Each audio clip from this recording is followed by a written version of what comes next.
The book of 2nd Esdras, 13th chapter, starting at the 13th verse. And there came much people unto him, wherefore some were glad, some were sorry, and some of them were bound, and other some brought of them that were offered.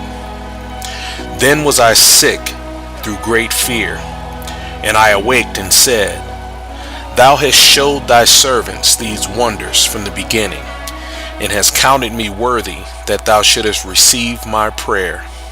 Show me now yet the interpretation of this dream. For as I conceive in mine understanding, woe unto them that shall be left in those days, and much more woe unto them that are not left behind. For they that were not left were in heaviness.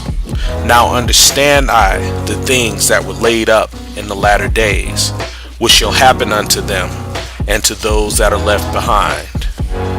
Therefore are they come into great perils and many necessities, like as these dreams declare.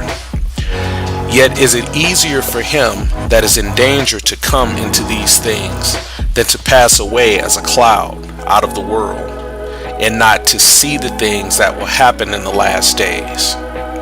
And he answered unto me and said, The interpretation of the vision shall I show thee, and I will open unto thee the things that thou hast required. Whereas thou hast spoken of them that are left behind, this is the interpretation. He that shall endure peril in that time hath kept himself. They that be fallen into danger are such as have works and faith towards the Almighty. Know this therefore, that they which be left behind are more blessed than they that be dead. This is the meaning of the vision, whereas thou sawest a man coming up from the midst of the sea. The same is he whom Father Yahweh the highest hath kept a great season, which by his own self shall deliver his creation, and he shall order them that are left behind. And whereas thou sawest that out of his mouth there came a blast of wind and fire and storm, and that he held neither sword nor instrument of war, but that the rushing in of him destroyed the whole multitude that came to subdue him. This is the interpretation. Behold, the days come when the Most High will begin to deliver them that are upon the earth, and he shall come to the astonishment of them that dwell on the earth. And one shall undertake to fight another, one city against another, one place against another, one people against another, and one realm against another. And the time shall be when these things shall come to pass, and the signs shall happen which I showed thee before. And then shall my Son be declared, whom thou sawest as a man ascending.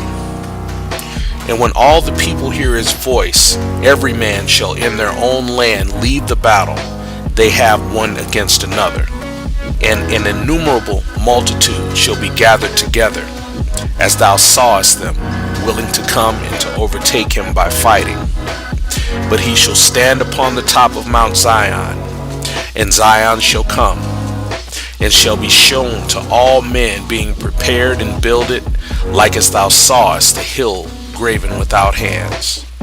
And this my Son shall rebuke the wicked inventions of those nations, which for their wicked life are fallen into the tempest, and shall lay before them their evil thoughts, and the torments wherewith they shall begin to be tormented, which are like unto a flame. And he shall destroy them without labor, by the law which is like unto